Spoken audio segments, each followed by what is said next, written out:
Yep. It's your boy, BossCowboySports, bringing you another one. Another one. Let's go. Run it up, run it up. Yeah. So, as promised, I'm continuing my breakdown of the interview of the year. So, and that interview obviously came from landlord Henny and West. And today we talking about politics. Politics. Yep, we talking about it. Because see, on this channel, we look under every rock. We look at everything, any and everything that could be in the way of us winning a championship. And you not gonna hear though a lot of people discuss in detail the politics of the Dallas Cowboys. But I also would say nobody is serious about trying to win a championship unless they are looking at everything, anything that's in the way, whether it's culture, whether it's X's and O's, whether it's players, whether it's coaches. We should be looking at every and anything that's in the way of us running it up. Run it up, run it up. So y'all sit back. Your boy Boss, he got you. We gonna go through it. Be right back.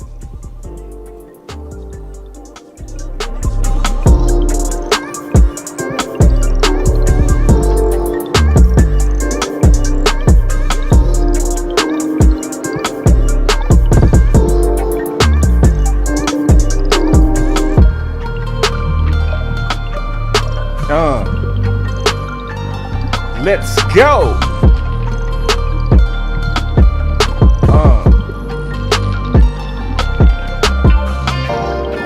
Come on.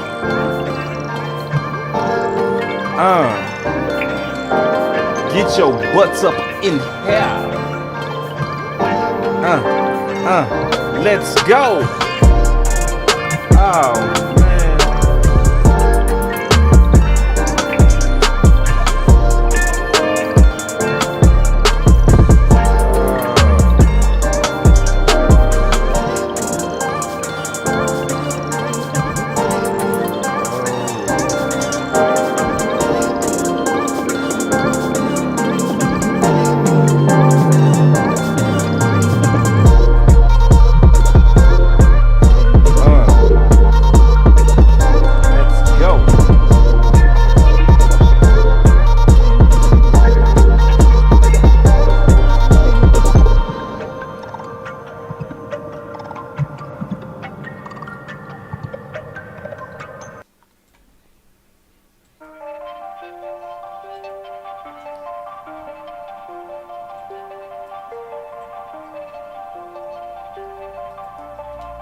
Come on in. Come on. Come on in. Have a seat. Welcome to Boss Cowboy Sports, where your voice matter. Yeah, man. So we're gonna talk about politics today. And before we do, shout out to the community. Real talk. Because Monday we have a special surprise. We're gonna be having a back and forth with Brian Broadus.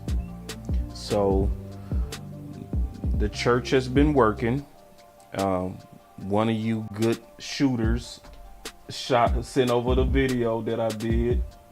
One of you good old shooters, and he responded where he want to talk about it. Beautiful. And so we go talk about it, where he put his thoughts out there about, Dak and his DNA. And a lot of people did go hard on him. They did. And that's, he probably annoyed. But we're going to be a platform to where Brian Broadus is going to be able to address and go in depth with what he's saying. So we're excited about that. That happened because of y'all. I told y'all voice matter. We talked about shares and sharing content. Y'all think people don't be paying attention. Yes, they are. And that's proof. So that's going to lead to a obviously in-depth discussion that we going to have with one of the top insiders with Dallas and 105.3 The Fan. So it's going to be very, very interesting just to kind of watch all that play out. All right, so y'all give me 1 second. I'm still kind of setting up everything before we get into it. So I see y'all in the building. Gerard, Daniel, Steve, Sugar Daddy's, capital FSC, Mr. Day One. But I'm proud of y'all. That's where the community. So when we say share this content, when we talk about liking the content, and we talk about our voice matter, not just my voice, ours, because I didn't share it on Twitter, y'all did, but it generated the conversation that y'all want to see, where we're gonna be able to go back and forth with Brian, and we already locked it in. He's being real cool about it. We go see how it go. Maybe he's upset, maybe he just want to give his point of view, or maybe he just, having respect for the community like a lot of people have grown to do, and where he want to, go on our platform and talk about it. But today we're talking about the politics of the Dallas Cowboys. Because like I said before, we always focus on this channel on solutions. We focus on, y'all give me 1 second. I need to correct one thing. Y'all give me 1 second, then we go kick it off. Y'all give me 1 second. I just need to correct the title. And once I correct that title, we go kick it off. I'm doing it now. All right. So that's corrected. That is now fixed. I got all that done. All right, here we go. Now back to what I was saying. All right. So when talking about politics, remember I said I was going to be breaking down multiple parts of the interview that happened with Jalen Tolbert. Okay. This is another part that you don't hear a lot of people talking about, but I'm gonna dive into it because I know it directly affects our ability to win. So check this out. Let's get into it and we go talk about it. Listen real close though. Listen. Yeah. But I got one question for you on that, because like that kind of transitions to what we was talking about, far as the learning curve that you had to take on. You said you only started playing in 11th grade. That's pretty late for most players, for you to like excel to the level that you got to and make that big time jump to get to the NFL. So what I know you was tapped in with South Alabama when I met you out there at the Senior Bowl. So what kind of advice do you give to the young people that's coming along, like behind you, coming out of small schools, like to prepare them for that next level? What kind of advice you like to give them? The answer is going to be surprising. Good question. The answer is more surprising to me. Listen.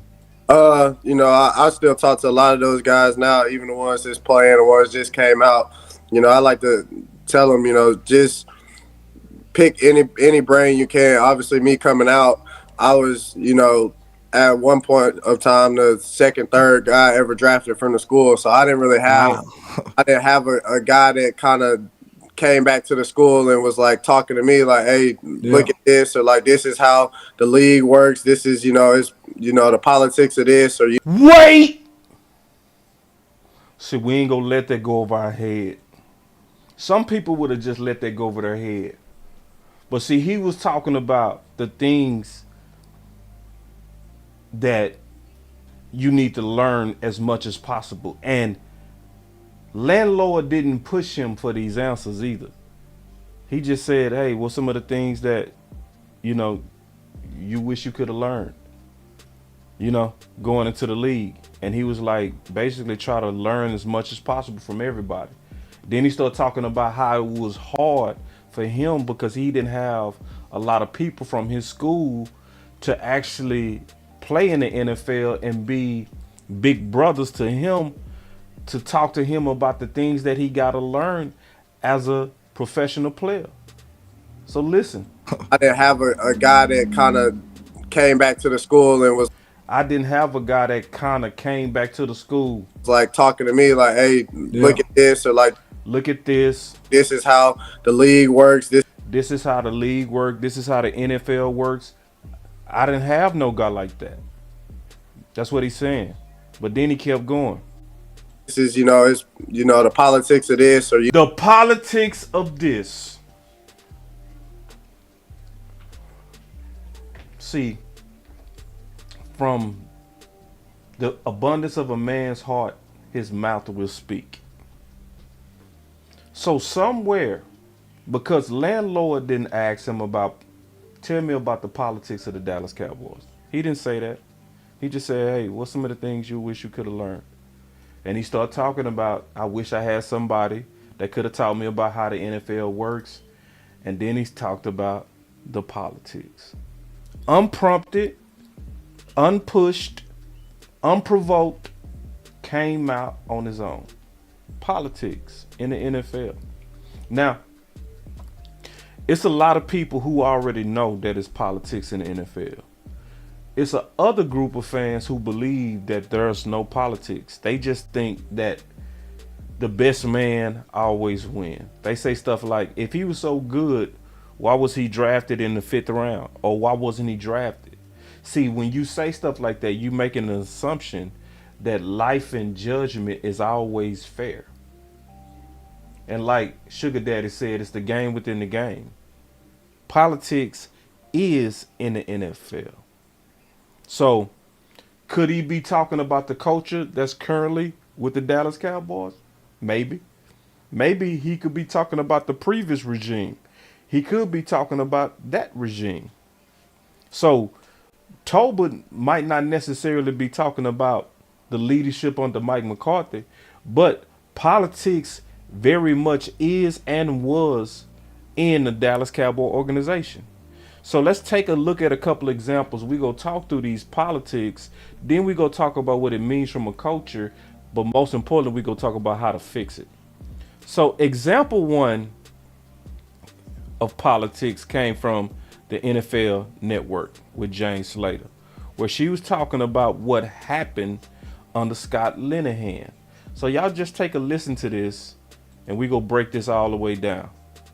Here we go. With the Saints, but Cowboys news call. Hold on real quick. Let me fix this. Y'all give me 1 second.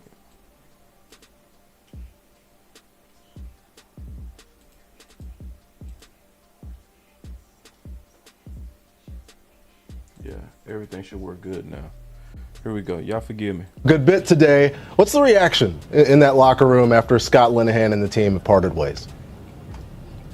Well, it's been a curious turn of events, Patrick, that's for sure. This started on Monday when head coach Jason Garrett went on 105 through the Fan and said he didn't expect any significant changes to his coaching staff. Then in a 2 o'clock presser. So y'all remember that? Y'all remember where everybody was calling for somebody to be fired and Jason Garrett stood up and said, I don't see any changes happening with the coaching staff? Basically, he was trying to protect Scott Linehan. He sort of walked that back a bit and said they haven't exactly sat down and had those decisions. I was then hearing rumblings internally within that building that maybe Scott Linehan's job wasn't so safe. And, I think some of that has to do with perhaps owner Jerry Jones and Stephen Jones reaching out to some of these players, getting the same sort of pulse from them that I had when I reached out on Monday, which was getting the same type of pulse from the players that I had. What was that pulse, Jane? This was a guy this locker room wasn't sold on. It started last year. We saw guys like Des Bryant and Bryce Butler, Ryan Switzer, all voice their frustrations. Cole Beasley talking about that they just didn't think they were getting enough creativity out of Scott Linehan. We were also hearing things. That's fair. That don't have nothing to do with politics, but that has to do with football. So she was saying, I was hearing this. I'm thinking Jerry and Steven started hearing this, that we needed more creativity out the offense. But she goes further.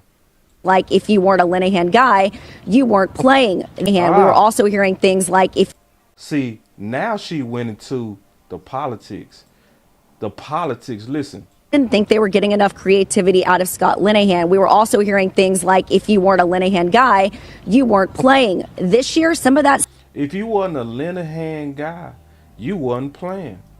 See, a lot of us was talking about it then. I know I was. I was talking about that it was real weird for them to acquire Bryce Butler, but he only got 2 snaps in his debut game. And he had good chemistry with Dak. I was like, why did y'all just acquire him, but he not playing at all? And anybody that kind of spoke up against Linehan, you saw less reps. You did. I remember I broke that down. Me and West Coast was doing shows at the time, and I was looking at the snap counts, and the highest snap count that Amari Cooper had was when he was in the game, 90% of the snaps versus Philly. And that was that famous game where he won it with a fade touchdown at the end. He got 90% of reps. But he also came out and he spoke about how he was mad at the play calling. I don't know if y'all remember that. And he was telling Dak, man, they sit on our routes. Y'all remember that? He was telling Dak, they sit on our routes, man. We need to change it. And what did Dak say? Do what they say, bro. That's what Dak told him. He left the huddle. He was angry, right? Then he said Dak basically came to himself, considered what he said, and said, you know what? Let's change the play. And they checked it to a fade route, a 9 route, where he runs straight. And Dak threw a touchdown. They changed the play on the line of scrimmage, gave him a fade route, won the game with it. But Amari came out and talked about his frustration with play calling. Immediately, Amari, his snaps went from 90% right back down to 60% and 70%.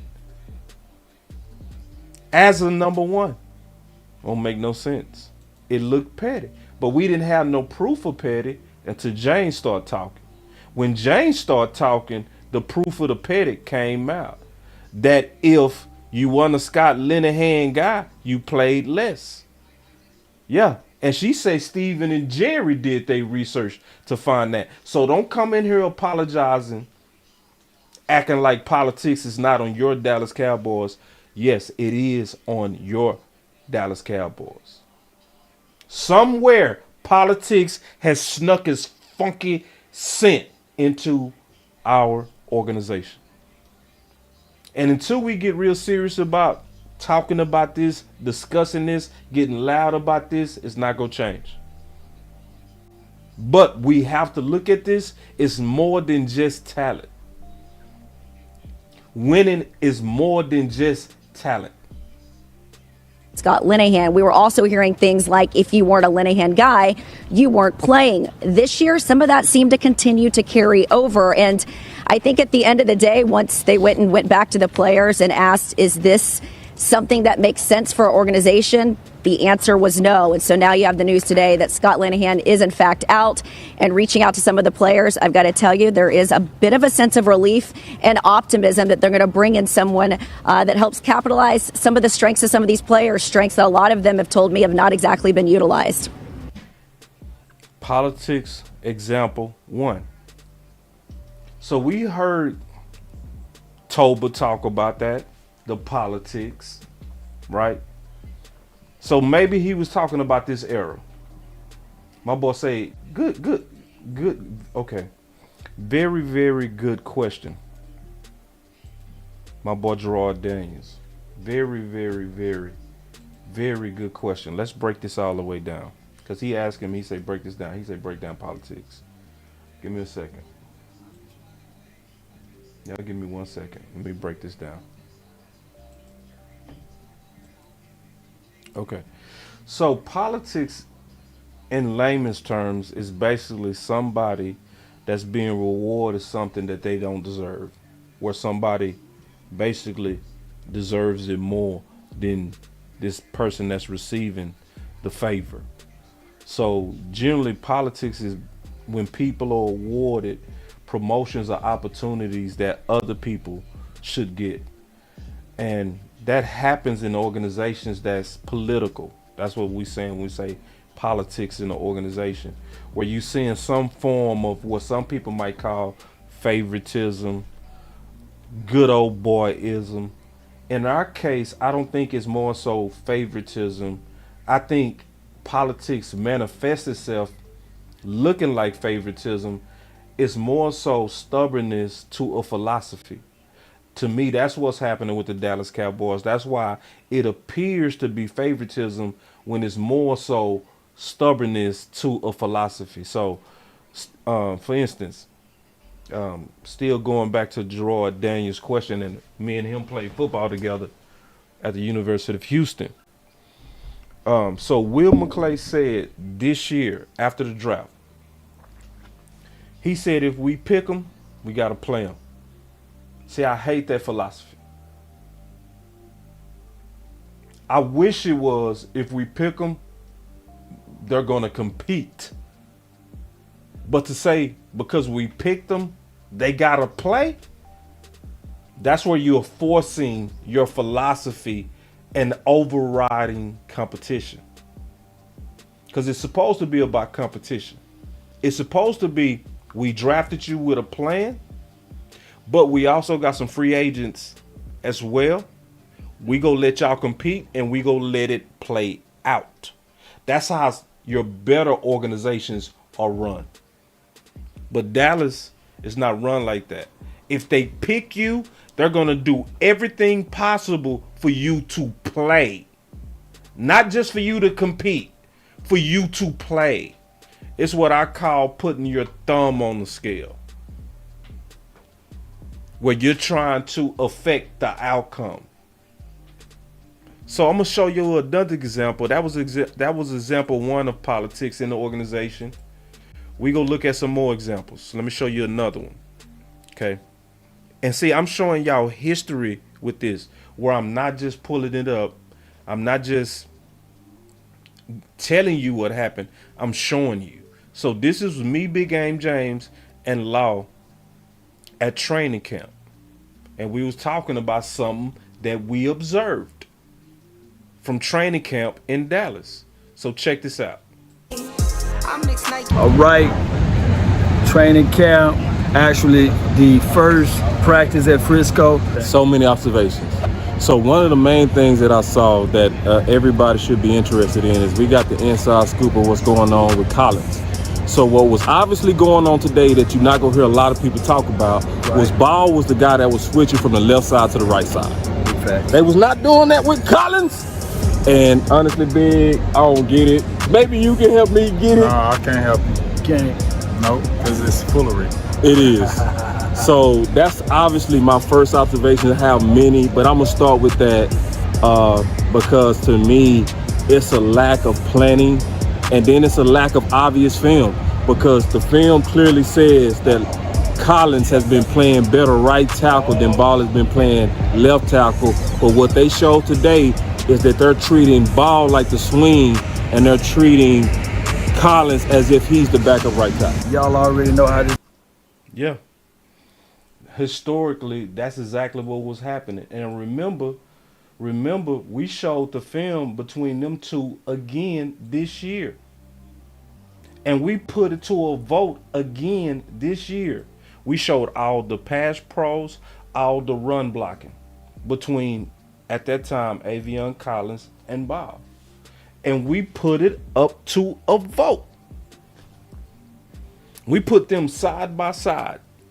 We showed not some, not a low light, not a highlight. We showed every play.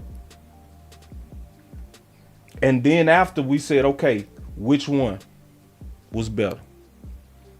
It was literally 100% of everybody that voted. It was over 50 votes from watching the film. 100% said Collins played better.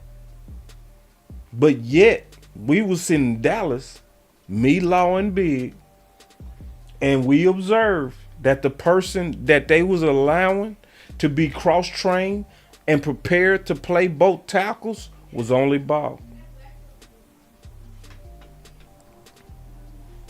And some people, they try to ignore that. They treat that like that's no big deal. Collins Smallins. See, but them same people was pissed when Ball had to play versus the Texans and he got beat. And that pressure is what got Dak hit on his arm. And when Dak was hit on his arm, it caused an interception. See, them same people who fit, man, why y'all making a big deal out of the swing competition? Because sometimes you need your swing to play. And the best man need to be the best man up and down the roster. And it was clear that they was managing that competition wrong. It had the smell of politics and it stank.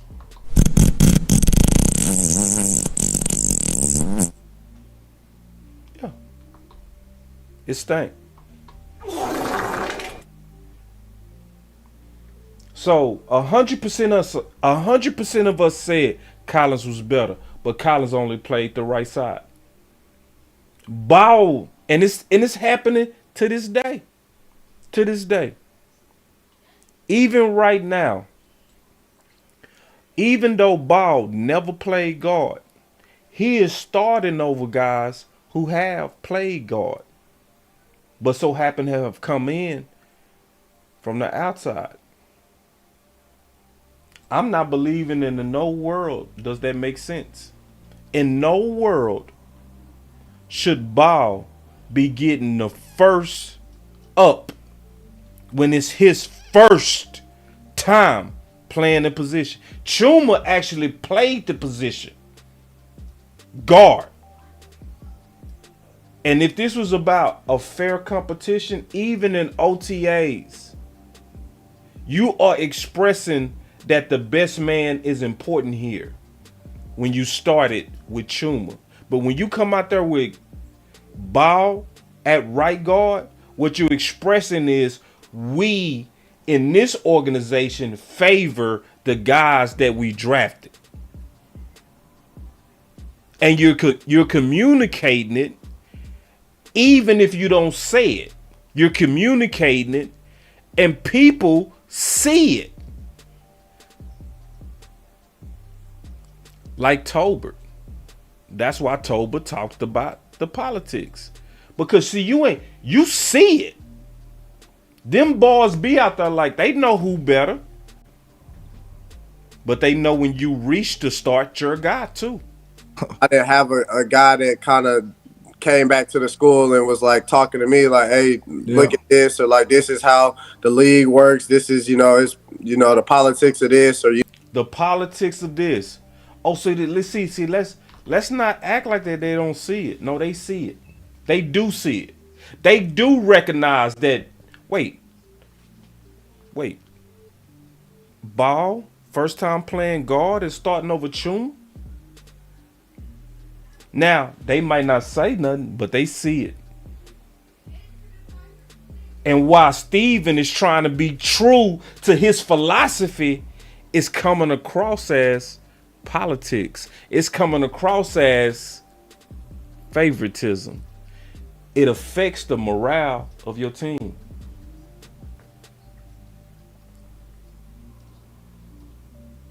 So let's look at another example, because that was politics too.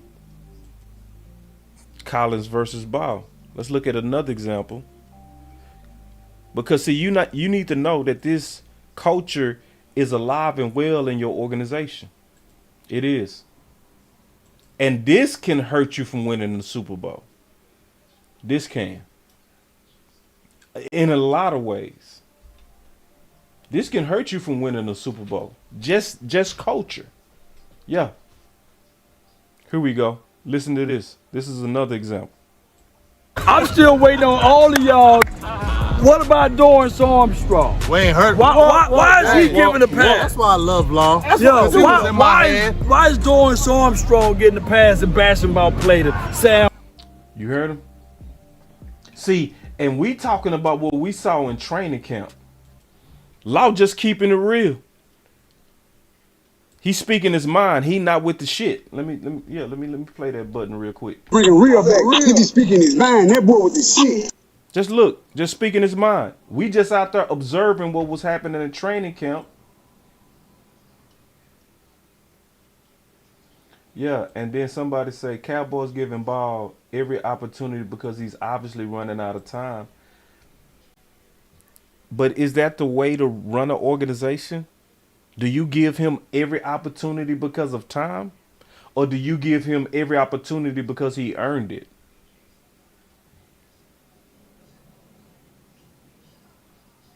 I don't think we should ever, in my opinion, keep trying to give people opportunities because of time. I'm going to give you opportunity based on what you've shown me. That goes back to the philosophy that they have. The philosophy in which they have is if we pick them, we go play them. Not if we pick them, we go guarantee that they at least compete. No, they like if we pick you, we go work to play you. That's why we always say on this channel, draft picks are treated like sons. People as free agents are treated like bastards.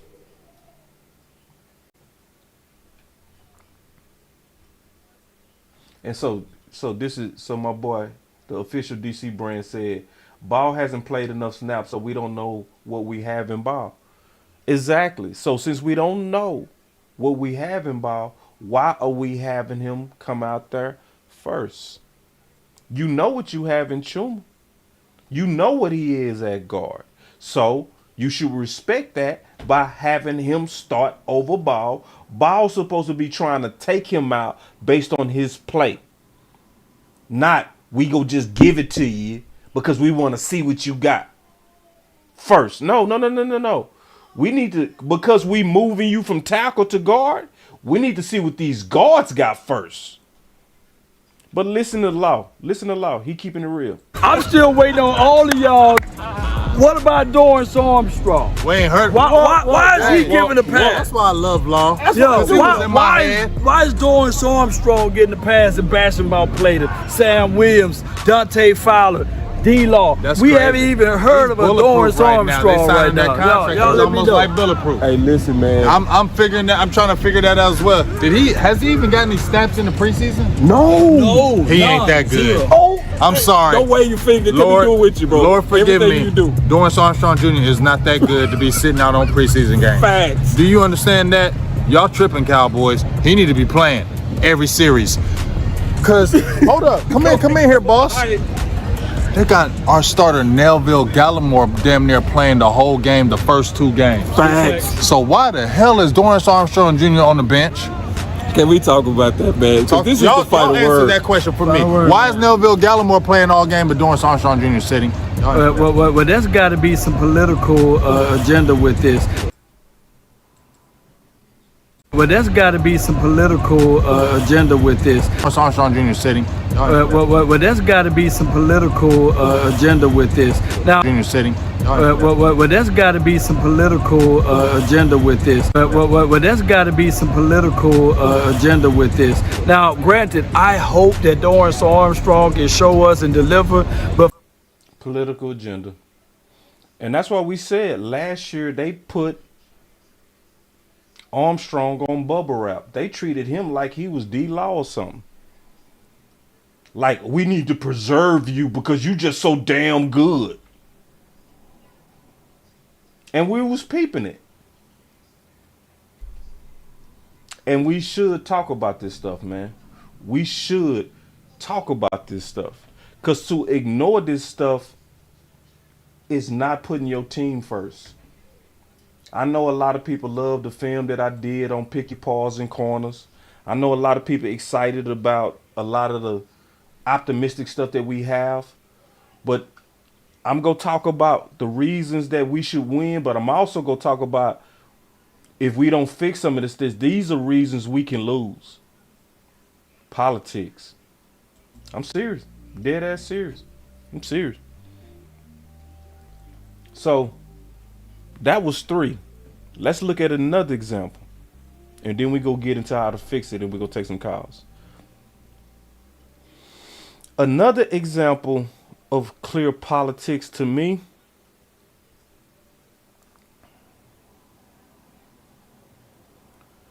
comes from watching the treatment of Amari versus the treatment of CeeDee Lamb.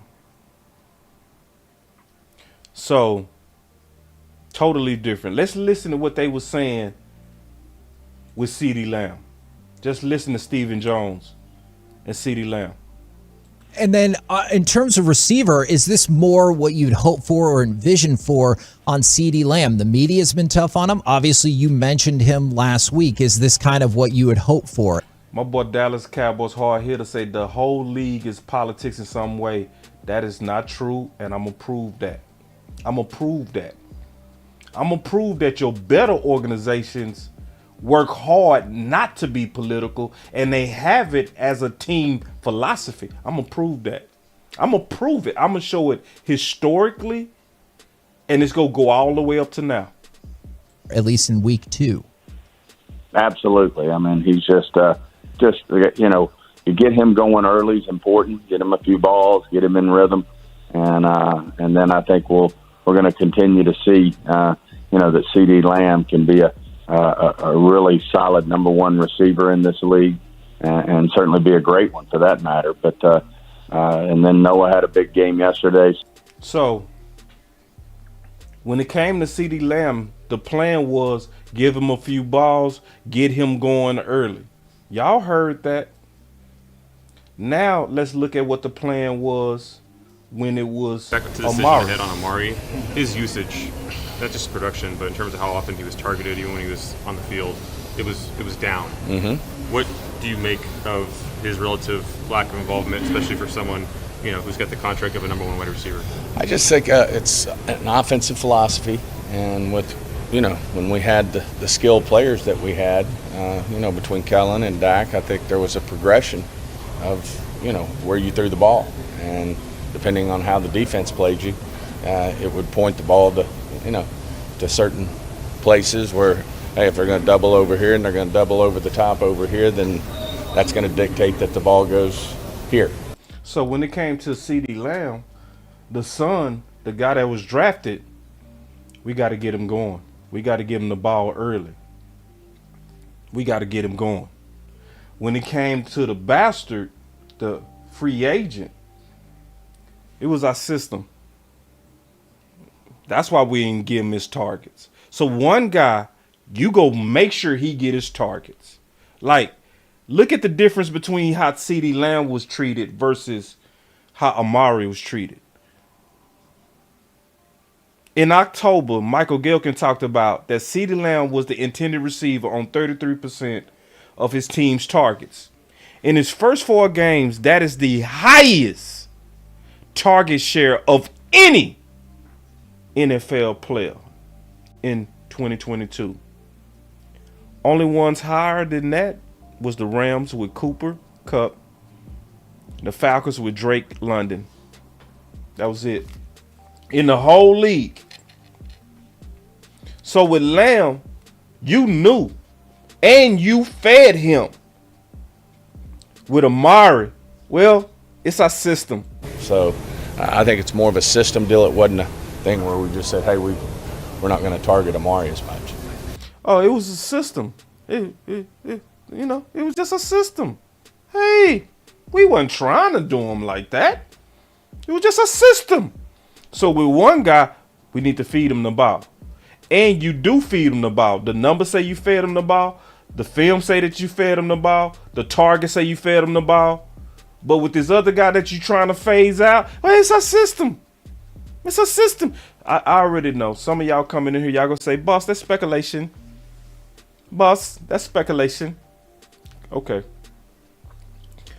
Well, You already know what I'm gonna do. I'm gonna show you some evidence that you cannot apologize about. Here we go. It is remarkable that you guys lost 3 or 4 really fine players and you still have one of the most talented rosters in the league. I don't know if that's ever been done, Steven.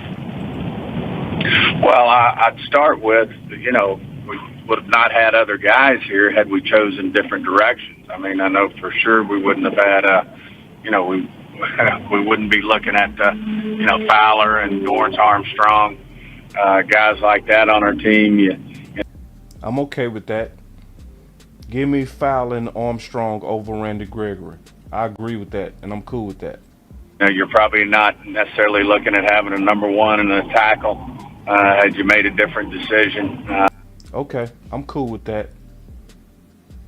Talk your talk, Steven. I'm riding with you. And Tyler Smith, which we're certainly glad that we do. Losing both, losing Connor Williams as well. I mean, you certainly feel when you lose a Connor in the IL, you need to do something about that in the draft, and we certainly did with Tyler and thrilled with his progress. I'm cool with that. I'm very cool with that. Makes sense to me. He ain't told no lies. Obviously going to be our starting left tackle there day one. Some of those things, I think caused us to make moves that I think we'll look back on and say, hey, I'm glad we made that move. And certainly, if we keep Amari, I don't know that we're able to re-sign Gallup. What? Wait. Hold on. Let me make sure I heard that right. Keep Amari, I don't know that we're able to re-sign Gallup. Glad we made that move. And certainly, if we keep Amari, I don't know that we're able to re-sign Gallup.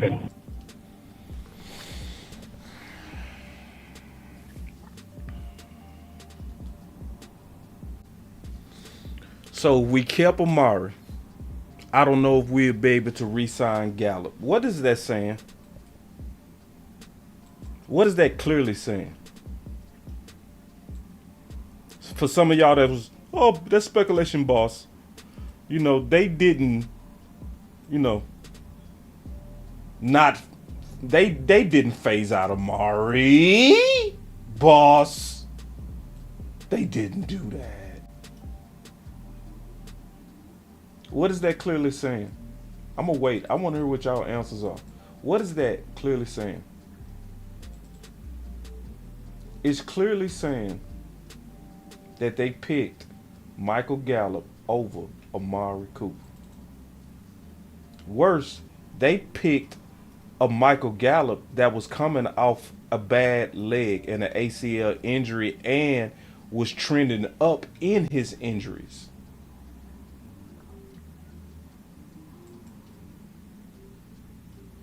I don't care how much you like front office.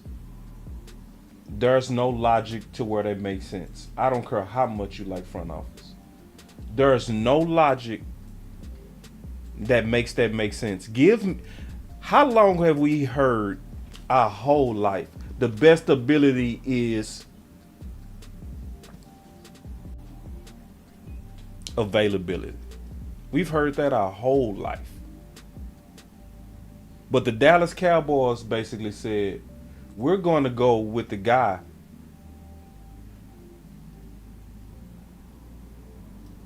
that just had surgery in January over the guy that's completely healthy right now. And we have a choice to keep one, but we're going to have to let the other one go.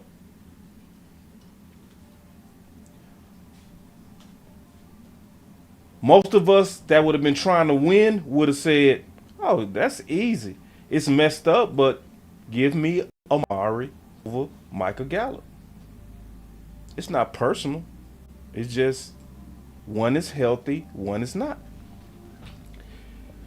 Coach Marv said politics. If Parsons is our chess piece like he should, when he plays linebacker, I would hate to see the politics play a role where faster, better linebackers like Clark and Harper are the sideline play. LVE. Yeah, we better keep our eye on linebacker because politics is there too, Coach. It's there. So anybody with any basic common sense, when you talking about to win,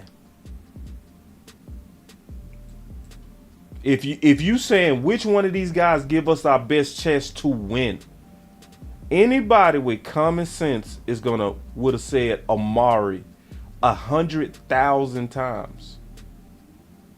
But what did y'all just hear Stephen Jones say? We couldn't have paid Michael Gallup if we kept Amari Cooper, which means it was a choice between them two. That was the choice. See, a lot of people like to think they was just trying to make room for CeeDee Lamb. No. They was making room for the son that they wanted to pay, which was Michael Gallup. And I'm going to be all the way honest with y'all. I'm not going to sugarcoat it. It was straight goofy. Goofy as hell. Goofy. Super goofy. It was so goofy that y'all picked a receiver coming off fresh surgery with a contending team and went super goofy mode because then you spent half the season trying to fix the problem you created. You got rid of Amari, and he was treated like a bastard the whole time, even when he was with Dallas. That's why they allowed him to hit free agency. He had to turn down the Washington Commanders offer because they made a better offer than Dallas. After Amari clearly was one of the main reasons that saved the season. We said we're going to go with the guy we drafted, the son. You outsiders, you are bastards. And that's why I say it was goofy. It was super goofy. You literally got rid of a dude and said, we think Michael Gallup coming off ACL is going to be able to give us the same production. Goofy. Goofy. And it was. And that's why we got to keep our eyes on it. You know, we do. We just got to keep our eyes on it. Because politics do live in this organization. It does. So I'm showing multiple examples.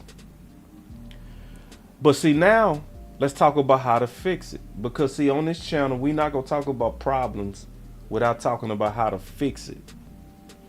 You have to have from the very top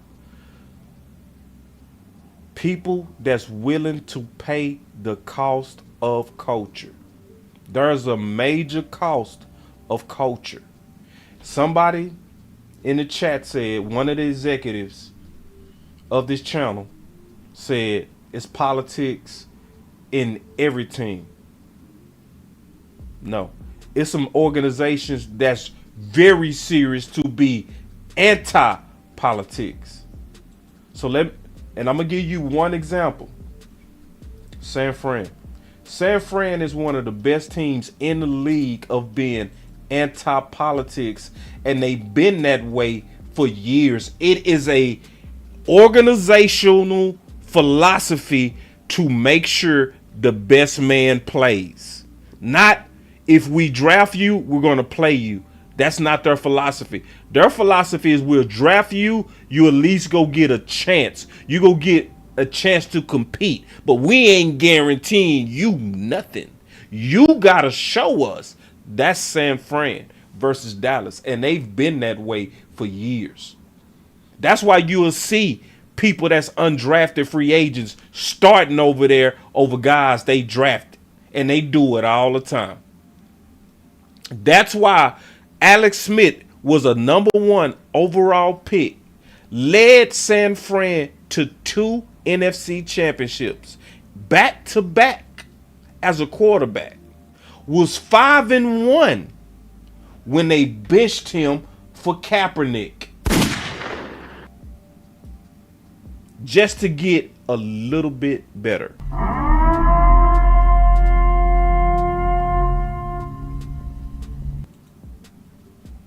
B. Bird said, name an 88 that wasn't a number 1 in Dallas. Right. Exactly. The plan to get Amari out of here started when CeeDee was drafted. Yep. They suppressed his targets intentionally. Yep. And I just showed that, B. Bird. I showed very clear that they know how to feed a number 1. When it was CeeDee Lamb, we need to get him going early. When it was Amari and they was phasing him out, it was our system. Not his fault. It was our system. Nah. And we got to talk about this stuff. We got to call it out. We got to share this type of stuff too. We got to make this echo through the nation. So let me show you the culture of San Fran. And just listen. Getting ready for the 83 season. Sits down, looks at me and goes, I think you can probably play another 6, 8 years in this league. Only going to play maybe 3 or 4 here. San Fran told one of their best offensive linemen, yeah, we see you having 6 years left, but you gonna only play 3. Excuse me? He says, yeah. He goes, you won't finish your career here. I just want to give you the heads up. He says, because I only want your good years. Bill had a philosophy. My players, I want... Bill had a what? Hold on. Bill had a what? Bill had a philosophy. Bill, oh, I thought every team had politics. Bill had a philosophy. Nope. Bill had a philosophy. And he stuck to it. Even with his greats. Listen. Bill had a philosophy. My players, I want them off my team a year before it's too late. Nobody left the 49ers through the 80s really, like chipper. Nobody. You name the name. They left in their minds too early. Is he lying? Do y'all remember the 49ers? See, B. Bird, see, me and you, we around the same age. Do you remember how all them greats used to always leave San Fran with a lot left in the tank? Or am I the only one that remember Clark still had some in the tank when he left? Montana had still some quarterback in the tank when he went to Kansas City. Running Lott did too. See, their best, they send them on. They like, hey, bro. Hey, you got 6 years in you, but we gonna only do 3, and we gonna send you on to another place, and we gonna replace you. Will we do that to Witten? Nope. Even when Dak took over, Jerry was talking about Romo for 14 weeks. Oh my God. It's the culture. It's a different culture. San Fran they pay the cost of culture, and it's expensive. You got to be willing to walk away from your best. You got to be like a general.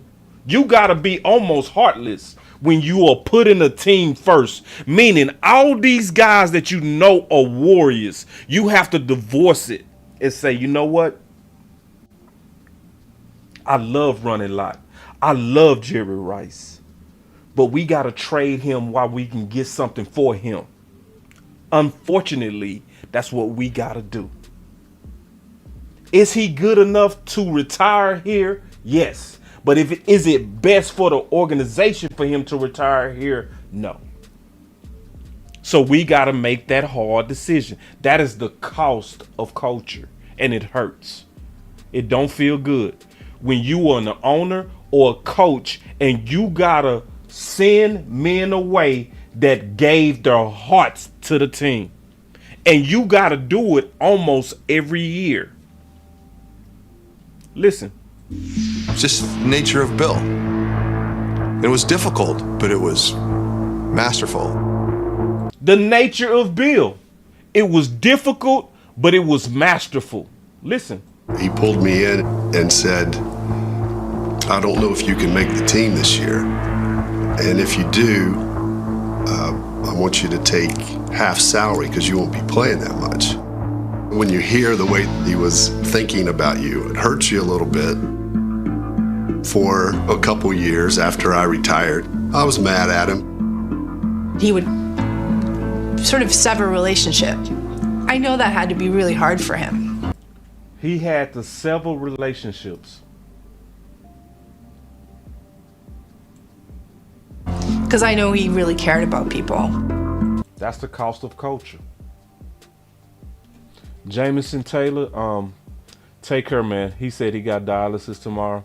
Get you some rest, man, and good luck with that dialysis. Take care, my brother.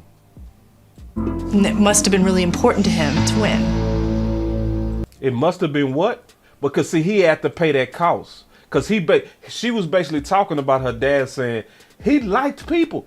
He was a people person. But the cost for them to win all those championships, they had to be willing to let certain people go.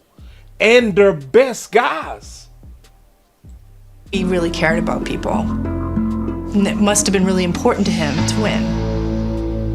Being around it and watching him, I realized that his pursuit of greatness was bigger than me. Listen to that running lot. He said, being around him, I realized that his pursuit of greatness was just bigger than me. It was just bigger. We don't have to be political. We don't have to accept it. We don't have to say, well, other teams do this. No, the teams that been going farther than us don't have the culture that we have. That his pursuit of greatness was bigger than me. You don't win that many championships unless you do that. You don't win that many championships unless you don't do that. Do what, Mr. Lott? Do what? Unless you're willing to pay the cost of culture. You don't win a bunch of championships, according to Ronnie Lott, unless the leadership is willing to pay the price of culture. The price of culture is being willing to walk away from people that you once loved for the business of football. Yep. Collins over Steele was nothing but politics.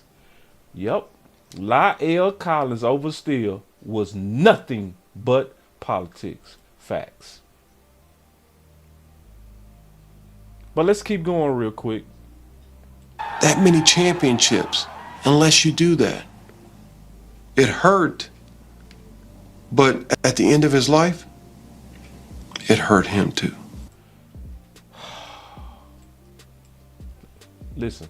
It hurt, but at the end of his life, it hurt him too. He paid the cost. See, you don't have all them championships.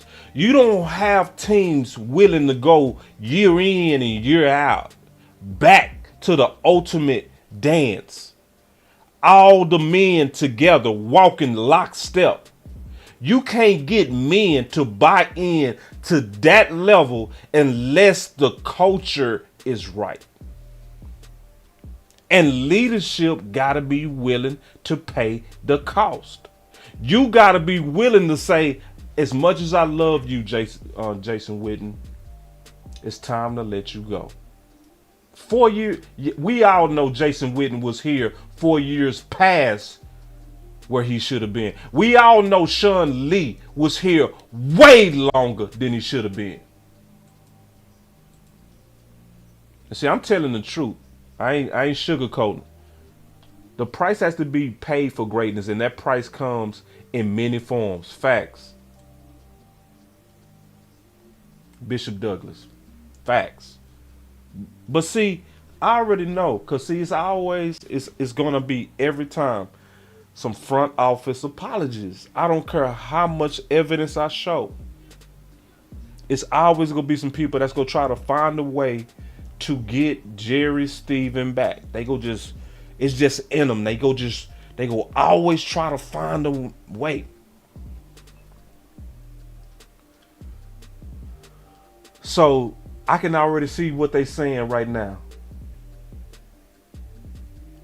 Boss, what does San Fran have to do with Jerry?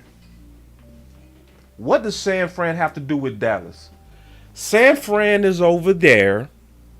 The Dallas Cowboys is over here. You talking about culture as if Jerry Jones could have been influenced by Bill Walsh.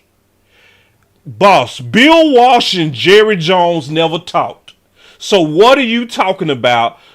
We're the Dallas Cowboys. We are not San Fran. Well, hold up.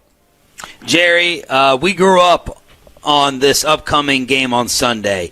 This is Madden and Summerall and Steve Young and Jerry Rice and Irvin and Haley and Dion. When we say the name, the team, the San Francisco 49ers, what immediately jumps to your mind? I remember sitting out in the stands. So he talking about the 49ers. And B. Bird said Witten came back to break Dez record. That's what I'm saying. The politics, exactly. We all knew that.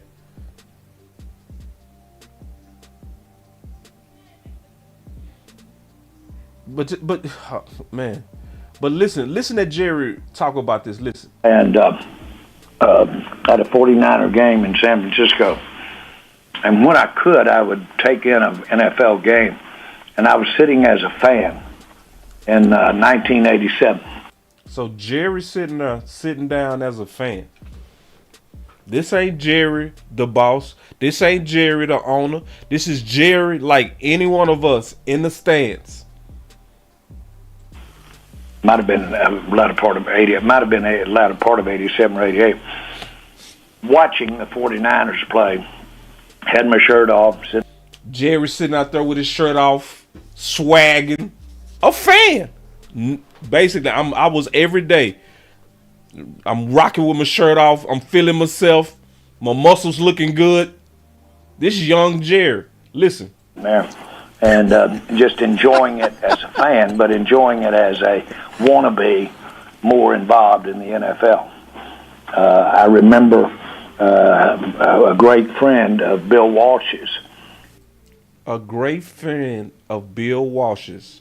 Let me keep listening, because this might tie into the culture of San Fran. Taking me out to see in 88, a year before I bought the Cowboys. And he took me out to see Bill, and Bill spent all afternoon, not an hour. He must have spent 4 or 5 hours.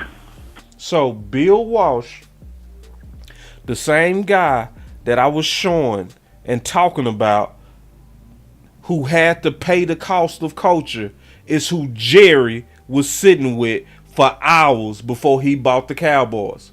And Bill Walsh was teaching him important lessons about running a football organization. Let's listen to what he was telling him the most important lessons were. With me going over nuances of pro football. That was before I ever really knew that the Dallas Cowboys were going to be for sale, but I wanted to be involved so bad. And he told me, he said, the one thing you can't do is socially get involved as a coach with players.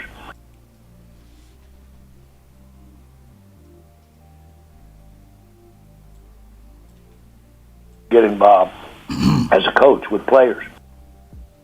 What did Bill Walsh tell you? And he told me, he said, the one thing you can't do is socially get involved as a coach with players. I thought every team was political. Hold on real quick. Let's take a light break before I go deep into this. Because I thought every team was political. That's what I thought. That's what somebody said. Somebody said every team got politics. Well, why was one of the most important things that Jerry Jones was recalling was what Steve Walsh was teaching him, not Steve, Bill Walsh, about running an NFL organization and saying, don't get too close to your players.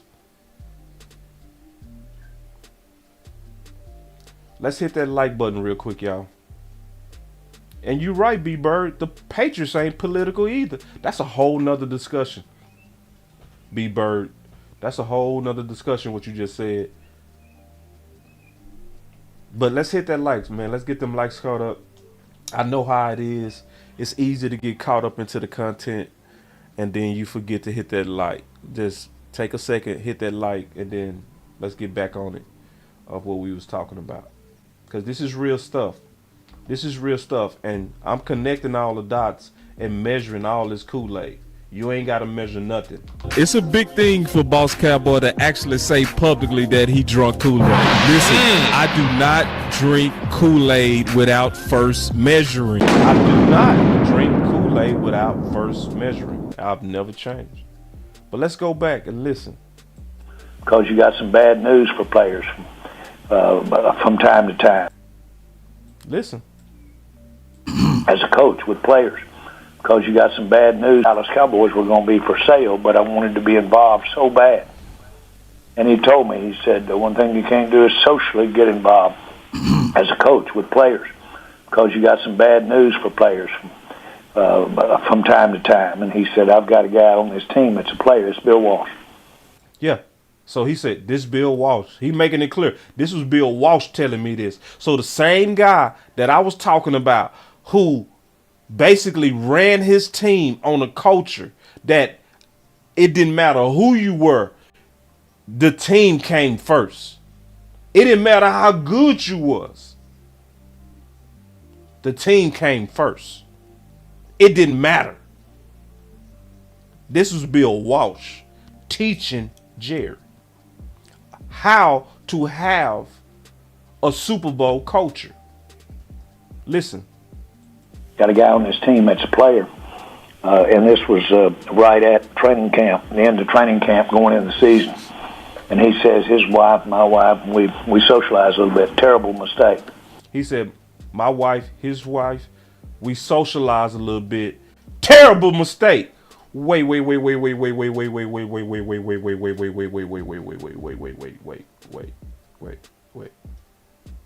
Your wife was cool with the wife of the player. Not you. You just said your wife. But yet Bill Walsh still called it a terrible mistake. Getting too close. His wife. And he was like, big mistake. I messed up on my culture. I messed up on my philosophy.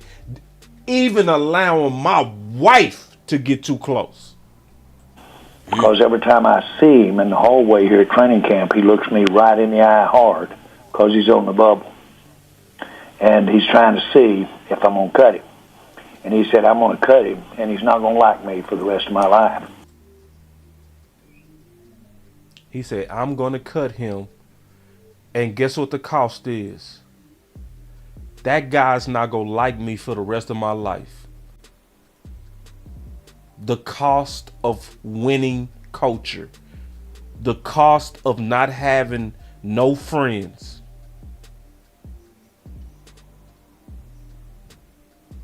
And he said, I'm going to lose a relationship for life for the short-term decision that I have to do for San Fran. And it wasn't even me. It was my wife. But He said, I'm going to cut that guy too. And I'm going to pay that cost. Because I don't put friends before San Fran. I don't put my wife homegirl before San Fran.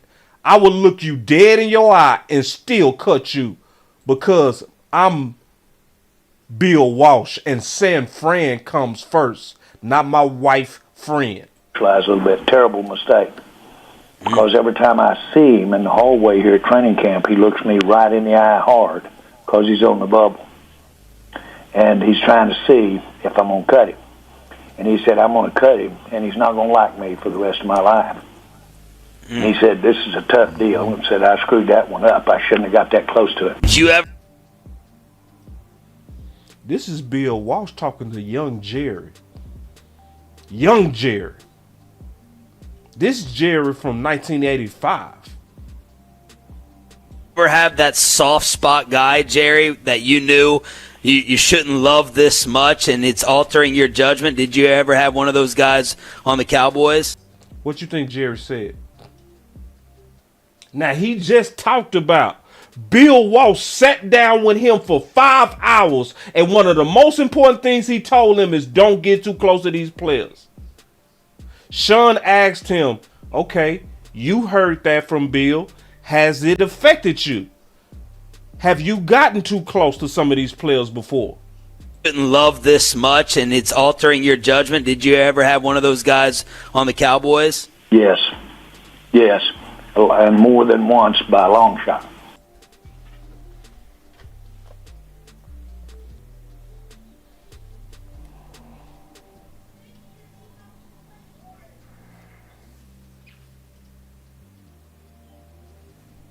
Then you wonder why. Then y'all wonder why we listen to Tolbert and all of a sudden he just say unprompted. One point of time, the second, third guy ever drafted from the school. So I didn't really have, a guy that kind of came back to the school and was like talking to me like, hey, look at this, or like, this is how the league works. This is, it's, the politics of this, or you need to know. Why is Tolbert just unprompted bringing up politics? Because his owner not willing to pay the cost. That's why. He asked him straight up. Let's listen one more time. Hi, Jerry, that you knew you shouldn't love this much and it's altering your judgment. Did you ever have one of those guys on the Cowboys? Yes. Yes. And more than once by a long shot. Absolutely. Absolutely.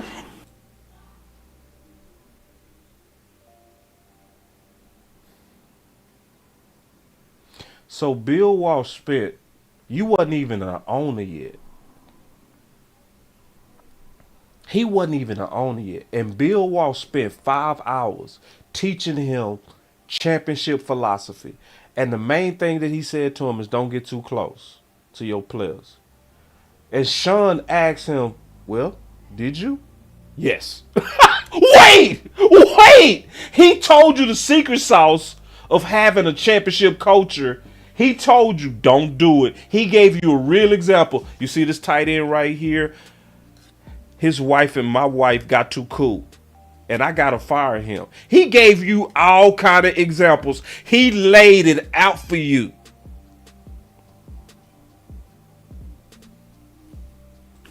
You don't use that's hard. When you understand how deeply rooted a player his life can be in his competition and his game and all the nuances, and then you add on top of that the professional aspect of it, the financial aspect of it. See, he talking about all his weak spots. Basically, watching these guys grow. See, y'all heard B-Bird say Lyle Collins was oversteered. What else did he talk about is a factor that can weigh on his emotion, the financial aspect of it. Y'all, I didn't say it, he said it. I didn't say it, he said it. Boss, you're speculating. I didn't say it, he said it. Boss, come on now, have some faith. Oh, here we go. I show you exact evidence of him saying out his mouth that the financial is also what gets me. So for those of y'all who was thinking, why didn't we start Steele over Lyle? Why? Financial. In his competition and his game and all the nuances, and then you add on top of that the professional aspect of it. Yeah. So that also means Jerry has a weak spot for professionals. Professional players. So he said, and he asked him, has this trait gotten you, Jerry? He telling you. He telling you. And some of y'all go steal cap for front office, even though he's saying it. It's not me saying it. He's saying it. He telling you that he didn't listen to Bill Walsh. Financial aspect of it. I mean, hell yes, it's tough stuff. He gave you a hell yes. He didn't just give him a yes. He was like, hell yes, I make that mistake. Not just yes, hell yes, I still make that mistake. And it's the same. Not that anybody's got the world's smallest violin and singing the blues or athletes. You shouldn't have that and shouldn't have. They're tremendously fortunate. But they put it together. They put together some God gifts, but they put it with a lot of forbearance. They put it together with a lot of work, and they've become professional football players, and that is something I admire. Yep. He telling you his weak spot. At least this is the one thing I respect. Jerry's being honest. He was like, basically he's saying it's a weak spot for me to watch me get these guys and watch them develop as somebody that we planted into the ground.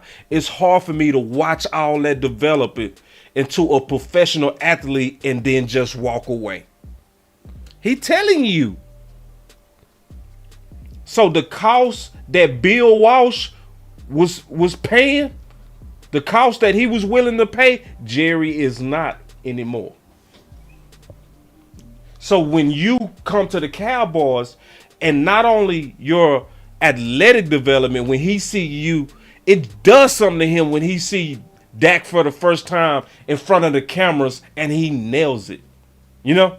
The professionalism. It's not just to play with Jerry. Jerry is saying my weak spot is also when my guys are professionals. That does something to me. He telling you. But also know how lucky they've been. But nobody likes to have that come to an end. Nobody. Yeah. Nobody. When I see Witten, I don't like to see Witten come to an end. See, but Jerry is not willing to pay the cost that Bill Walsh was willing to pay. Bill Walsh said, I'm going to lose that guy over there for life. Jerry ain't doing that. But maybe we can get Jerry to do it. This is why you got to share this type of content, though. You know what I mean? Because, see, you got to let Jerry know that you're aware of what's going on. If you don't, Jerry's going to continue to do what he does. He's going to do the same thing. He's not going to change. But if we are active, if we using our voices, if we are actually bold, Jerry does listen. He does. This is why we can't just be a channel that just show up and listen like most people do with churches. They just go up, they go to a potential church and they just listen. Most of the people are not active. They just listeners. They like the sermon. They like when Boss Cowboy exposed politics. They like that. But that's not enough. Like, we got to develop a whole nother habit. The only reason that I have an interview with Brian Broadus on Monday is because y'all shared my breakdown yesterday. I did not share it. Y'all did. He saw it and he said, I want to go on Boss Cowboy show and talk about it. But that didn't happen because of me. I didn't call Brian and say, hey, Brian, I want to book you. Hey, I'm a fan of you. Brian, I've always admired you and your content. Can you please be a guest of Boss Cowboy? No. He got a random share from somebody that said, check this out, Brian. This guy named Boss Cowboy is making some points about what you said. Check this out. He checked it out, listened to it, heard me and Jay Tucker say, I want to do a show with both of y'all.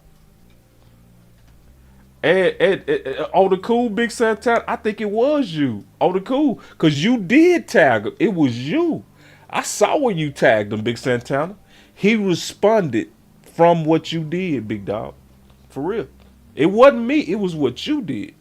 And Big Santana said, before I even did the video, I said, I'm going to do a video where I'm going to respond to it because there's some things I want to kind of show about Dak's DNA.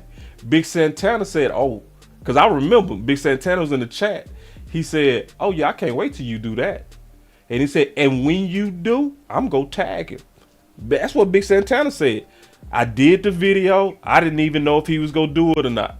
Big Santana took the video, shared it, tagged him. Hey, Brian, check this out. Brian got it and said, I want to talk about that. Now, we sitting down Monday at 8 o'clock. So when we say get active, that's real. We're not just talking. Share, we're not just talking. Even if they don't respond, you still want to share. Because guess what? Jerry might need one more reminder about his talk with Bill Walsh. He might. And he might change. But going to church and just listening is not enough. I'm going to just say it like that. I appreciate the subs, but we want supporters and subs. Supporters over subs. Yeah, and see, this is real. Check this out. Check this out. This is real. He said, respect Broadus, but I think he had a bad take, and I used my voice through you. That's real. Yeah. That's why I say it's all of our voices.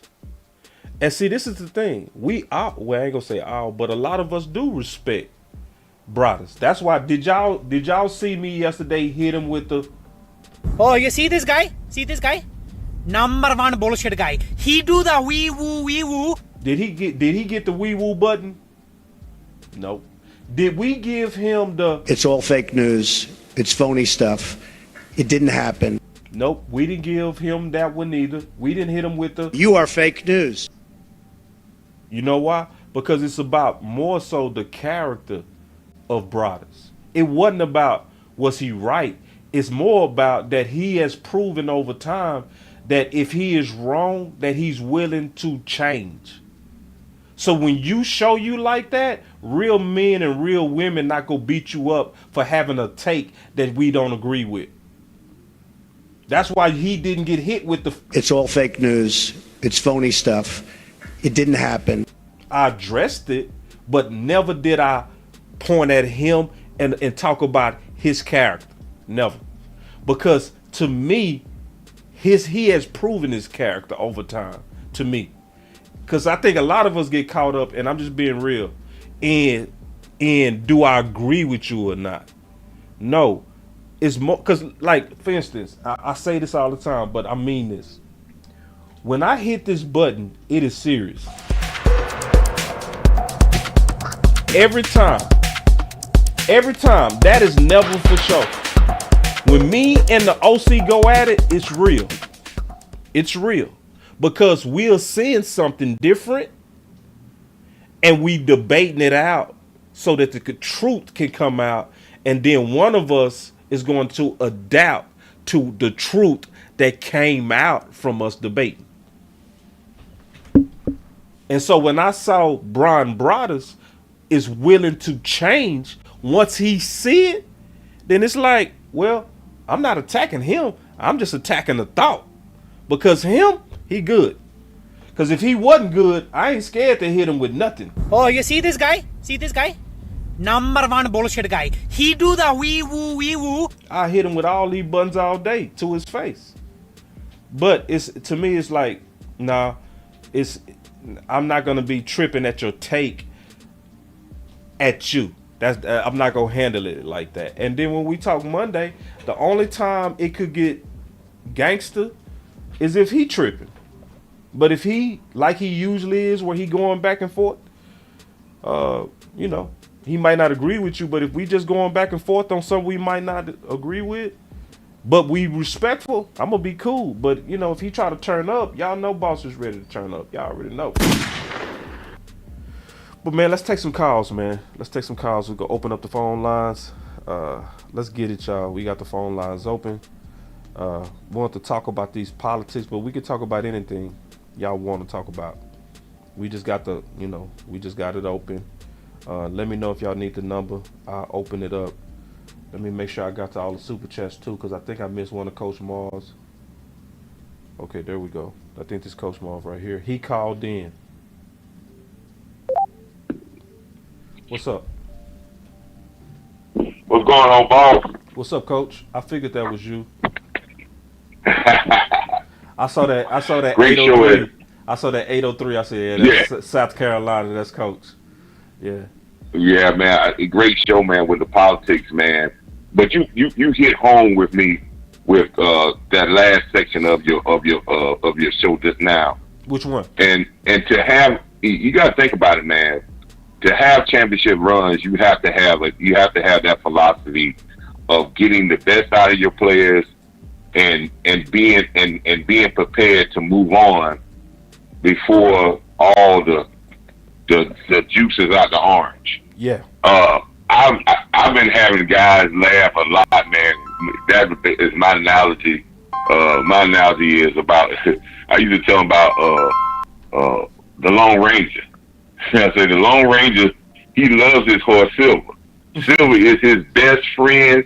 Silver has gotten him out a lot of things. He's always dependable. Silver rides miles. But if Silver starts to show any hiccups or coughs in the middle of the desert, even though Silver is his main horse, when he gets to the next town, he finds him another horse, and he's going to make sure Silver is well taken care of.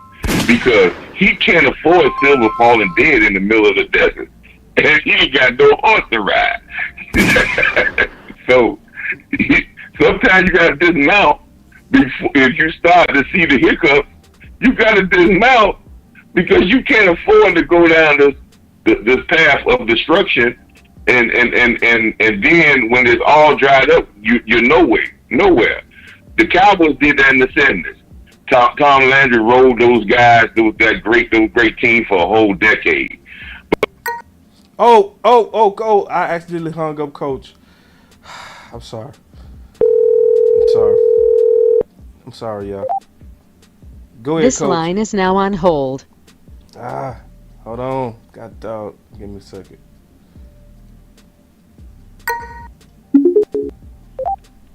Go ahead, Coach. That was me. Go ahead. Okay. But by the time when they got into the 80s, that team was gone. They had everything was gone at one time, and they kept riding with them all the way into the time when Jimmy came in, and Jimmy said that the Randy Whites and all those guys, they were done. And Jimmy said, "Hey man, I know y'all long-term Cowboy guys, but he had rolled those guys as far as he could ride them, and then the team went into a drought for almost a decade because he didn't get off and let those guys go and replace those guys before they were totally done. And you wait for they totally done, you get nothing from them, and it takes longer to repair to replace because you hadn't been replacing. But to go along with that though, boss, If you're going to have that philosophy, you have to have the philosophy what Mike Tomlin talked about a while ago. Yeah. You can't run away from coaching. Yeah, embracing coaching. That's right. You got to pay. And that's why I say when it comes to Tyron Smith, we riding this horse until this horse falls. Yep. And when it falls, when it's done, if you don't say, well, hey, I'm going to take a young, talented guy that maybe not as good as Tyron Smith at this point in time, but I see the characteristics in him, and I'm going to coach him up, and then I'm going to let him have his lumps because I know he's younger. I can push him harder. I can work with him harder to make him better. I can't do nothing with Tyron Smith. I can't even practice him hard if he does have a problem with his game because I'm scared that he's going to break. And then that way you're hurting your team because when it really gets down and he needs that technique, he needs to have that grind, that physical play to be ready. He hadn't had it. And in the biggest moment, he falters. Right. And then that's when you say, oh, man, he's a little past his prime or the injuries are taking his toll. So that's why you can't be scared to go with younger guys that have potential and coach them up and get them ready and go with their lumps because you're going to be better in the long run and you're going to be able to work those guys to get those guys where you want. So we have done that with Sean Lee. And listen, I love Sean Lee. But Sean Lee was not as good for the last 3-4 years. And the reason why, because he didn't have practice time. You couldn't practice. He couldn't practice. He couldn't get out there and do things. And it hurt him in the games because he was a little bit off timing. Because you couldn't push him because you was too brittle because he was done. And that's what you can't do with some players with their of playing them and taking them to the hilt.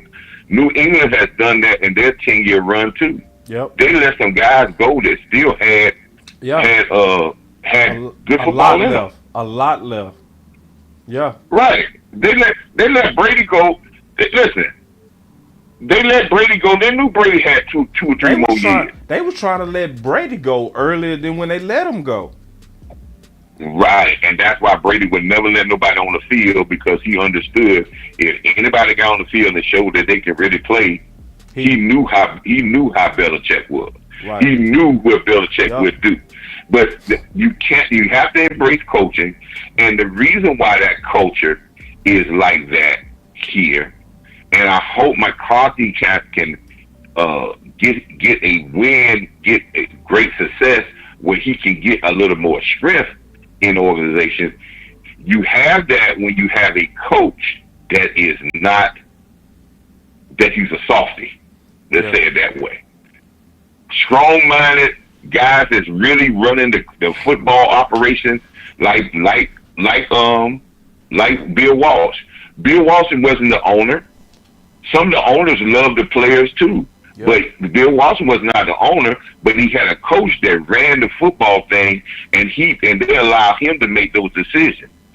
In New England, the New England owner, he loved a lot of players. He loved Tom Brady. He loved Gilmore. He the reason Brady stopped. Right.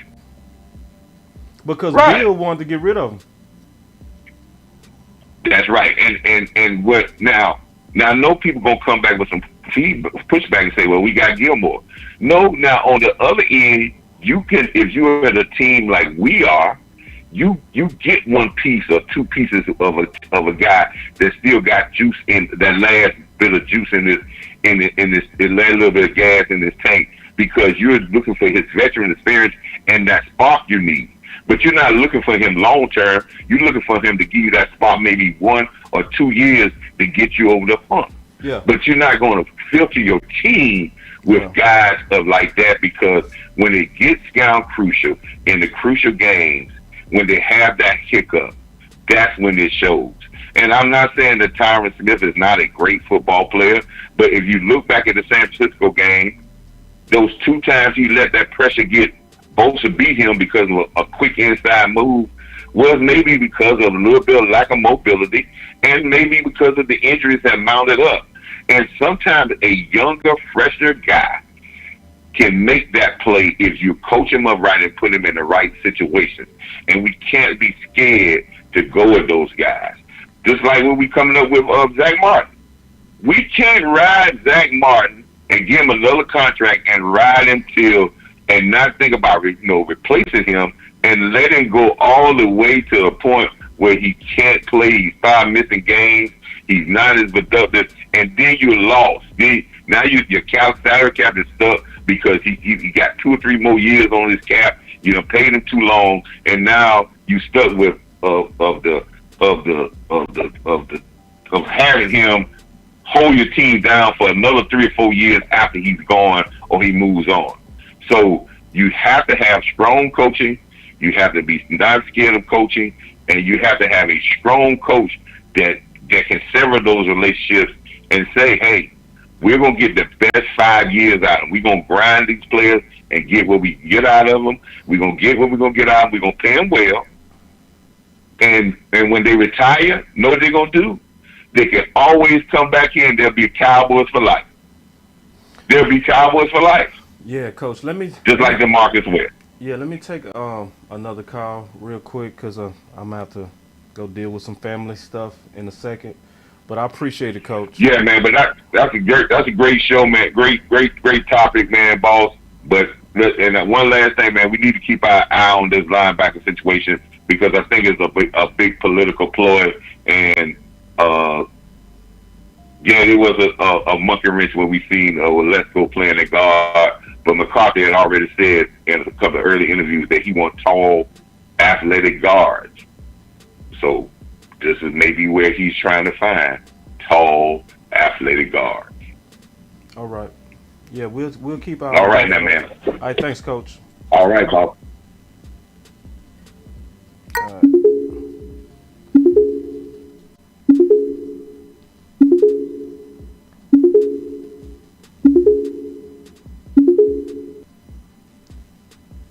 Hold on real quick. Okay, here we go. BossCowboySports. Hey, what's up? How you doing, man? Hey, what's up? Who is this? This is Hotspot Casino in the chat. Hotspot Casino. What's going on? Oh yeah, Well, I've been seeing you, man. You trying to fire Dak? I saw your comment. What's up? The thing is, this is perfect because a long time ago I used to work at Walmart, and we used to have Dallas Cowboys all the time come in. And one of the Dallas Cowboys that I talked to in particular about this very topic was Randall Williams. And if you don't remember who Randall Williams was, he was the fastest kick return ever in the NFL, if I'm making a mistake, against the Philadelphia Eagles. Okay. And he talked about this very issue about how the NFL is about a bunch of politics and how it's what college you came from and where you were drafted in the draft. Yeah. Yeah. And from what I've seen over the years, that's exactly what it's been. Yeah. For the most part, that's true. So there's certain players that I would like to see. You know what I'm saying? I'd like to see Sam Williams get it in because he's a grown man. But we know that there's always going to be something to it. You know what I mean? Yeah. So I don't know. But, yeah, that's what I just wanted to let you know. No, good call, NFL man. players won't talk about it. No, most people don't talk about this. Like, most people talk about X's and O's, talent, where this person is going to do this or that. But you got to deal with culture, too. Culture is just as important as X's and O's. So, but let me take another call, man. I appreciate the call, big dog. For sure. All right, bro.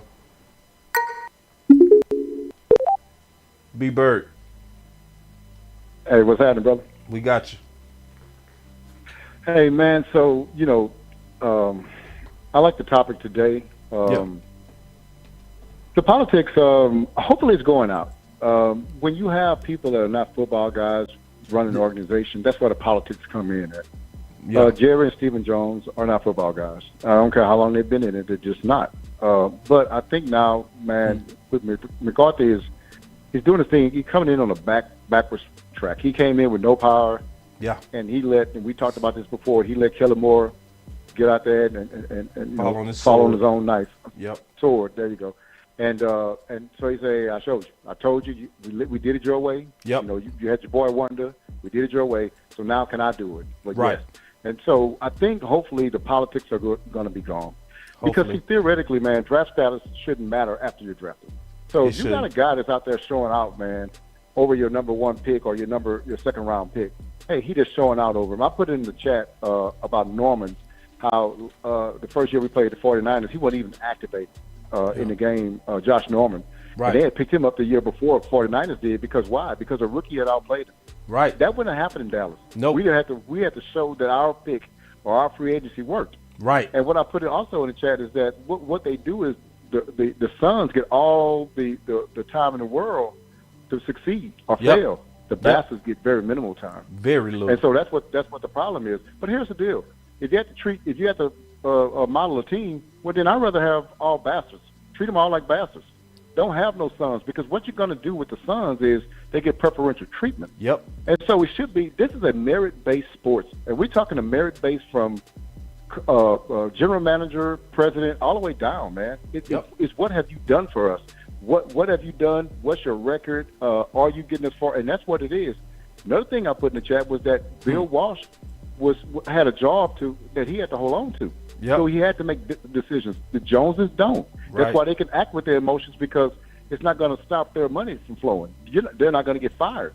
So they can go in Getting and say, ready for the hey, 83 season. Witten back, and we're going to do this. And we knew Witten. Let me tell you what they did with Witten. I'll even go deeper with that. Witten was going to get fired from Monday Night Football. And to save him from the embarrassment of getting fired after 1 year, he said, oh, no, the Cowboys going to bring him back. So they brought him back. But the thing about it is they rescued him from that. They shouldn't have done that. He's actually a progress stopper. And I always tell people this is my conspiracy theory. I thought they really wanted him to come back to break Dez Bryant's record. I agree. And he fell like 2 touchdowns from it. Yep. And I thought that they were like, hey, we can get Witten. Hey, we love this guy. He's been a Cowboy for, this, that, and the other. And, hey, it'd be great if he come back. And, just like he said, boy, wouldn't it be great if Tony picked up, like when Dak was showing out his rookie year? Yep. Wouldn't it be great if Tony came back? You see, you in love with the players. Yeah. That's what it is. That's what it so is. Hopefully, because right now, man, we have no one, we have no, I call it moles in the organization. I'm talking about people that's not supposed to be there, people that have not been picked by the head coach. Think about this, since Jason Garrett came here, it's the first time we don't have a mole on the coaching staff. We had Jason Garrett, who shouldn't have been here, who was placed in here by the Joneses. And then we had Kellen Moore, who shouldn't have been here, was placed in there by the Joneses. This is the first time. This is going to be a Mike McCarthy all the way down. He approves everybody on there, not just quote-unquote approves because he has to get the job, but he approves because he the one that hired these guys. And so when your offensive coordinator is hired by your head coach, guess what he has to do? What your head coach says to do.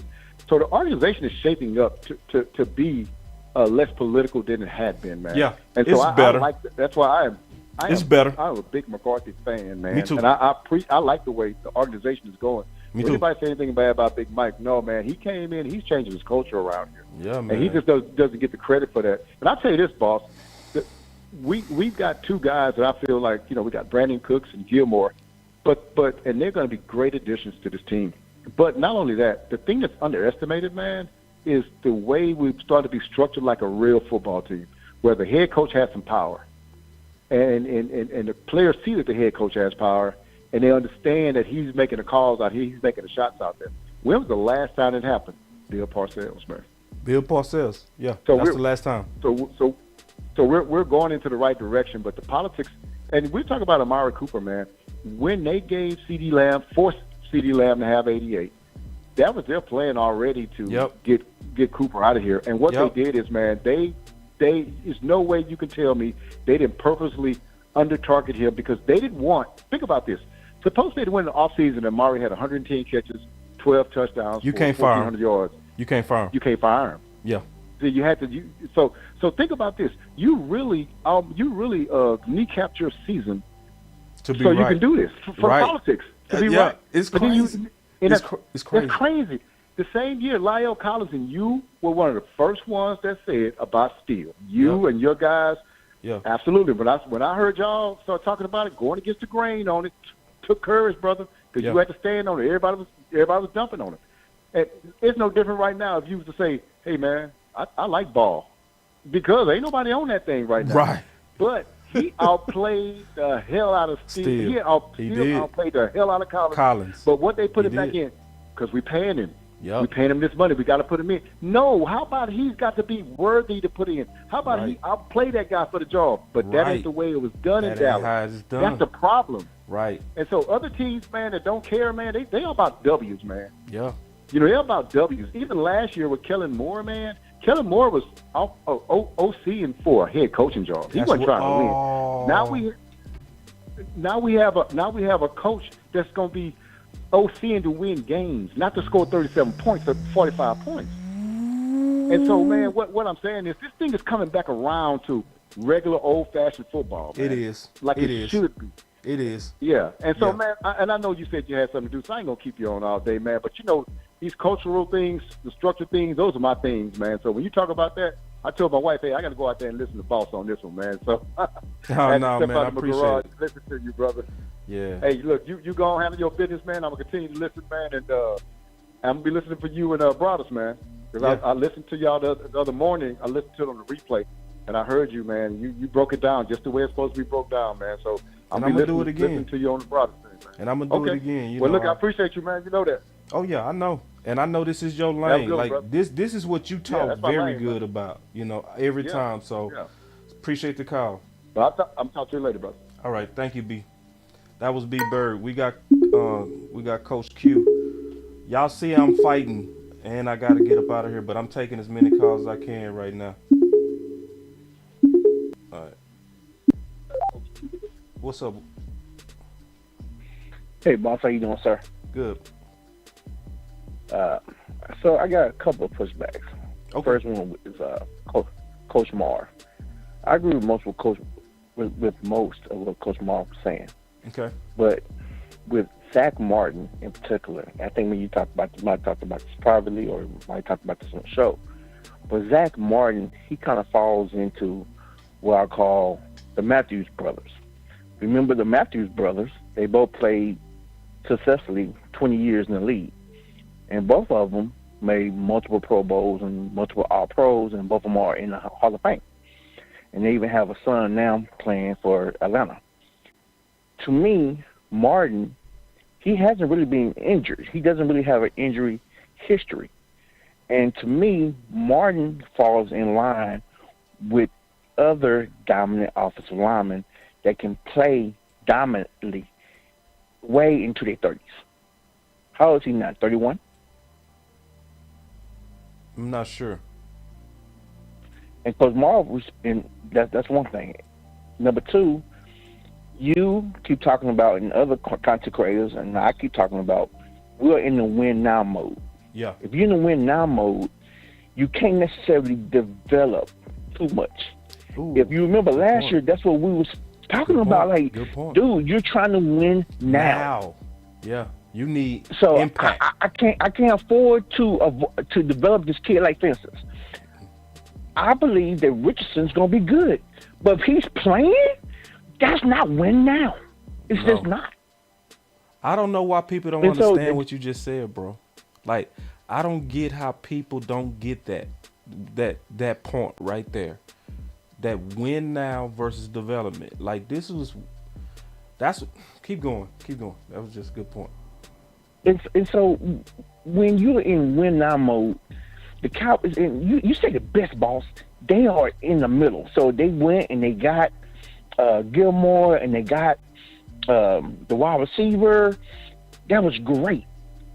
But if you're trying to go over the top, I think you coined the phrase bulletproof. You got to be bulletproof. So check this out, boss. People not talking about it, but if he still wants to bring back the left tackle we had last year, it ain't gonna cost us $1 million. So if you really trying to be bulletproof, boss, you bring in a vet O lineman to kind of help with that. If you're not seeing what you're seeing, on the O-line. You don't trust them rookies or second-year O-linemen to help you if you are in the win-now mode. See, it lets you Now, know my that second win question- now is not as important as the experiment. That's correct. You know what I'm saying? That's See, correct. they putting their developmental experiment over win now. Yes. Now, my second pushback is B-Bird. So in the NFL, and I was listening to him, and you might remember this, but my cousin's Ray Rhodes, and he coached in the league for a long time. And it's two types of politics. You have, if I remember Cowboys fans 2016, do you know the real reason why Dak kept playing? The Cowboys had out on Tony Romo. If Tony Romo's contract was just like Dak, I promise to God Romo would have played. Why? Because they could not afford him not to. So if you go back and look at the contract, Tony Romo that earned the spot to keep. But if he would have, if Dak, not Dak, but if Tony Romo's contract, if they didn't have an out, Tony Romo would still been on the team, still been playing the next year. Yeah. If you want proof, look at Philadelphia. When Philadelphia won their Super Bowl, we all know Foles outplayed Wentz, but Philadelphia did not have an out. Right. They had to keep Wentz. It was going to cost them too much. Even though Foles was better. And Foles won them a Super Bowl. And then I heard people talking about San Francisco. When you are not top-heavy, teams do that. When you're not top-heavy, teams will pick. Their politics is different. But when you top-heavy, your politics is different. Yeah. Baltimore, before they pay their quarterback, man, Baltimore, dude, listen, they play best man. But as your salary goes up, politics starts to change. Yeah. It does. And that's how the NFL is. When your roster's not top heavy, you see those teams actually play the best players instead of playing the player that makes the most money. But when you're top heavy, you have to say, we paid this guy, he needs to perform this way. Yeah. Yeah, I think it all depends. But hey, Coach, I got to get up out of here. I got to go take care of some family emergency stuff. I just got a real text I got to handle. I'm sorry, I got to break up Yes, out sir. of here. But appreciate the call. You have a good one, sir. Bye. You too. Thanks, Coach. Hey, yeah, I got to break up out of here, man. I got something that just came up. But we dealt with the politics. This is something that, believe me, share this type of content. Like, this is the type of content that most people don't talk about, but it's here. Politics is a part of an organization, but I do believe that it's better, but we got to keep our eyes on it. Don't fall asleep. Do not fall asleep on the culture of this organization, because that's just as important as winning a championship as the players that we develop. Let me go handle this business. Y'all stay up, executives, and y'all look forward to the discussion that Brian Broadus and I going to have on Monday. Appreciate for everybody that share the content. That's doing your part for the nation. And appreciate everybody that continue to like Boss Cowboy Sports. Y'all stay up. Run it up. Run it up, run it up. Another one. Boss Cowboy Sports. Where your voice matters. Bring it real back. He be speaking his mind. That boy with the shit. Yeah. Appreciate y'all, man. All y'all prayers and support. Real talk. Run it up, run it up. Huh. Another one.